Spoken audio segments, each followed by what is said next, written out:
everyone, and welcome back to my channel. We are currently up north, and on our way up here, wow, I can talk. On our way up here, we were listening to a church service. They're talking about ambition and stuff like that, and it led me to this video. I made some notes on my phone, so if you see me looking down, this is what I'm looking at. If I bounce back and forth from ideas, I apologize. I got a lot of things that were flowing. I keep hitting my head on this, that are kind of flowing through my brain, that are points I want to make. So if I'm all over the place, I apologize. So if you guys didn't know already, I'm going into 9th grade this year. It's going to be my first year in high school. Some big decisions are made in the next few years, and me, along with many other kids, are expected to make those decisions. But I don't know exactly where I'm going, and I don't think too many people have it figured out either. But I hope that this video might be able to clear some things up for you, or at least give you the right mindset when trying to make these decisions, or even just thinking about it and going through your future. So we're going to talk about a few things, and they're all on my phone, so let's get started. So back to what I was saying just a minute ago. We were on our way here up north, and we were listening to a church service, and it was mainly about ambition. And one of the definitions for ambition is a strong desire to do or achieve something. Now, if you're like me and you get something in your mind that you want to accomplish, you'll do just about anything to get there and to meet your goal. But my question is, why don't accomplishments satisfy us? Here's an example. I am on the high school swim team. Okay, I haven't swam in like 5 years, so this week was our first in-school practice, or in the pool practices. We were doing some dry lands and some conditioning earlier in the summer, but this was our first week in the pool. And right off the bat, we did time trials. So we swim, they get our times for how long it took us to do it, and they'll do like a before and after kind of thing just to track our progress. And it took me 35 seconds. I got a 35 on my 50 free, right? But after a few weeks of practice, and the next time that I race, I expect a better time. I expect improvement. And my goal is to get a better time, okay? So this hasn't happened yet, but let's say I do a race, or we track my time again and I improve. Great, there was improvement. But the next time that I race, I expect to see more improvement. Just because I met my goal and I beat my time before doesn't mean that, yay, I'm done, right? I'm gonna wanna do more. I'm gonna try to beat my time again. So completing my goal and meeting what my expectations that one time to beat that time wasn't enough. I'm not satisfied with that. I need to do better. More practice equals better results. It makes sense. I expect a better time. And that goes for a lot of things in life. We set a goal, we meet our goal, and we set a bigger one. And until you reach and get where you're striving to go, you feel unsatisfied and wanting more. You're craving something. But whatever your fulfillment is, in that scenario, it would be swimming. That is your idol. That is what you are idolizing. And until you idolize Jesus, you will continue to feel unfulfilled and unsatisfied with whatever you accomplish. Now, where am I going with this, and how does this relate to where I'm going in life? Well, when I'm setting a goal for a time trial, that is a goal for me. I'm racing against myself, and it's for me. But that is 100% a worldly desire, and it's really not going to mean anything for long. But what will matter is the treasures we prepare for ourselves in heaven. I'm pretty sure it talks about that somewhere in Matthew. It should be around Matthew chapter 6. I don't exactly have the verses off the top of my head, but I know they talk about the treasures in heaven in that chapter. And I don't mean to burst your bubble if you haven't accepted this yet, but you're gonna die. I'm gonna die. Someday, sometime, and whatever you've been collecting here on earth, whatever worldly desires and accomplishments you've made here will not matter once you get to heaven. In the Bible, it talks about how basically we are just a mist in time that appears and disappears. Eventually, you will be forgotten. I hate to break it to you, but on earth, someday, no one will talk about your name. I mean, you might be the biggest celebrity for the next 10 years. You might be talked about for the next 100, even 1,000 years. But they use this example in the survey this morning. Think of Alexander the Great. I mean, he literally has great in his name. And I'm sure hearing his name, like, yeah, I know who he is. And he lived thousands of years ago. Like, we still remember him. But what did he do? He fought battles, he was a king, he ruled over people, but can you tell me the names of the battles that he won? Most of you, I don't think you can. The point is, whatever legacy you're trying to leave on earth, doesn't really matter. What really matters is what you're preparing for yourself in heaven. I don't know about you, but I love the stars. I love sunsets, I love the stars, planets, the moon. Space interests me. And I mean, the moon is beautiful, but you can only see it because of the sun. If the moon was placed out somewhere in the middle of the galaxy or somewhere in the universe, it'd be dark and empty and it wouldn't really get noticed. But because of the sun, which is its light that it reflects off of, you can see it, and it's beautiful. Now, Jesus is our light, and we have a calling to serve him with our lives, which he holds in his hands. So for some people, yes, this could be being a youth leader or a pastor or doing missionary projects, but there's a lot more to that. Serving God with your life doesn't necessarily mean you have to be working for a church or even anything along those lines. Those are great things to be involved in, but let me explain something to you. Where I live, it snows a lot. And if you don't know, if you've never looked at a snowflake up close, they're very detailed, and every snowflake is different, okay?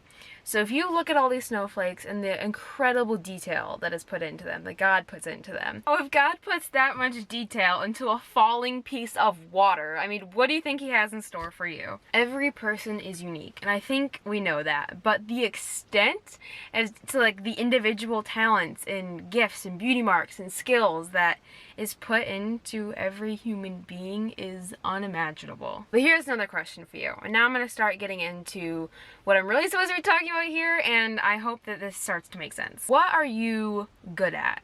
And what do people tell you you're good at? Because when people compliment, say, hey, that looks really good, or you know what, you're really good at that, that's them pointing out God's gifts. The things that you're especially talented at, those, God gave you that gift. Use them. Let's say that there was something you were really passionate about. Let's say I'm passionate about painting. So I put hours and so much time into this painting for my mom, okay? This person I'm really close to and I love a lot, and I'm giving them this painting. And it fits perfectly above their mantle, right above the fireplace. It fits with all the theme, and it's just, it's its home. It's where it's meant to be, right? That's where it should go. So I give it to her as a gift, and I come back later, and it's not there. Where's my painting? And you come to find out that the painting is shoved in the closet in the basement, okay? What good is it doing in the basement? That beautiful gift is serving has no purpose in the basement if it's just being like hidden away. And don't do that to the gifts that God gives you. Don't be embarrassed of them and hide them away in the basement. I mean, he gave that to you. He put, it's his masterpiece. You're his masterpiece. And if my painting to my mother was my masterpiece and she hid it in the basement, think about that, how that would make me feel. Or if you did that, how that would make you feel. And think about how God feels when he knitted you together in your mother's womb and gave you these skills and these talents and just made you exactly how he wanted you to be.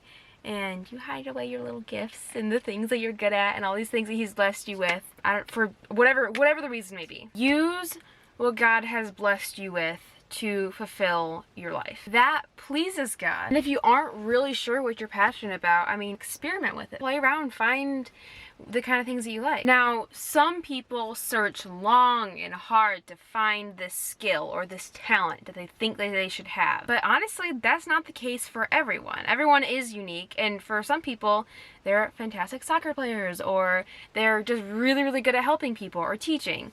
But there are endless opportunities to serve God. And it doesn't necessarily have to be a specific thing. Even back to like the swimming thing, how you win or lose can glorify God. I mean, you could be the best, the fastest swimmer in your team, in your county, whatever. But if you're an absolute jerk, that's not glorifying God. I mean, he might have blessed you with fantastic arms and legs to swim, but depending on how you win or lose, like even that sort of scenario, you have the opportunity to glorify God or not. I mean, yeah, I could be the worst swimmer on the team and in the vicinity in my state, but if I mean, you can still glorify God in that scenario by bringing others up. Service can really be anything that glorifies God. Even if it's just like how we're talking to people, we have endless opportunities to please God with what we do. That doesn't even necessarily have to be this talent that you're looking for. Now, if you ask me going into my freshman year what I think I want to do with my life, I will tell you at this moment that I have absolutely no idea. I know that people have told me I'm good at painting and I'm pretty artistic and I enjoy art and things like that. I really enjoy interior design, but I'm also very into the medical field, and medical information really interests me, and I like the idea of helping people and bringing babies into the world. I'm interested in like midwifery, and I kind of want to be a midwife, but I have not landed upon anything. I just know that whatever I do, I want to be the best Christian, the best person I can be going through any of it. I totally give these next 4 years to God to guide me in the right directions, and wherever He wants me to go is where I'm willing to be taken. I encourage you to do the same wherever you are. You could be long past college or wherever you are in your stage of life. I know that I thought I had things kind of figured out. I had an idea of what I wanted for my life and what I thought would be absolutely great. And He's turned it around. And I don't know where it's going. I have absolutely no idea. I might have my idea in my mind of what's good for me and what's fun for me, but He knows what's best, and that's what I want. You know what? That might not even necessarily be what I want at the time, but it's gonna be what's best, because He knows everything. He's got everything figured out for me, for you, for everyone. It's all put together so intricately. It's just seriously unimaginable. It's starting to get really dark in here, and I look really yellow because I'm relying on these car lights in here. Otherwise I look like this. And I think that's all I really have. I hope that somehow, in some way, this can help someone out there. Even just talking about it and hearing this today helped me. I need this too, trust me. When I first started making videos and I wanted to make Christian ones or faith-related things, I thought that it had to be something that I had mastered. Like, oh, I can't teach people about this. I can't share this because I don't have it mastered. I still have more to learn. But that's kind of the point. I don't have to, and you don't have to have something absolutely mastered and like things like that to try to teach or help someone with something. That's what I thought for a while. Even doing like Bible studies, and people who wrote these Bible studies, like, wow, you know, they must, I would think that if someone writes a Bible study on, I don't know, respect, that they have respect like mastered, like this is what they're really good at and they're helping, but other people get to their level kind of. But really it's not like that. It's something that they struggle with too, and the things they write and the questions they ask are things they ask themselves. So watching this video, I'll probably go back to it and I'll be answering and thinking about these questions myself. Like I said, I don't have these things figured out, but I hope it helped you in some way, and I'll see you in the next video. Goodbye!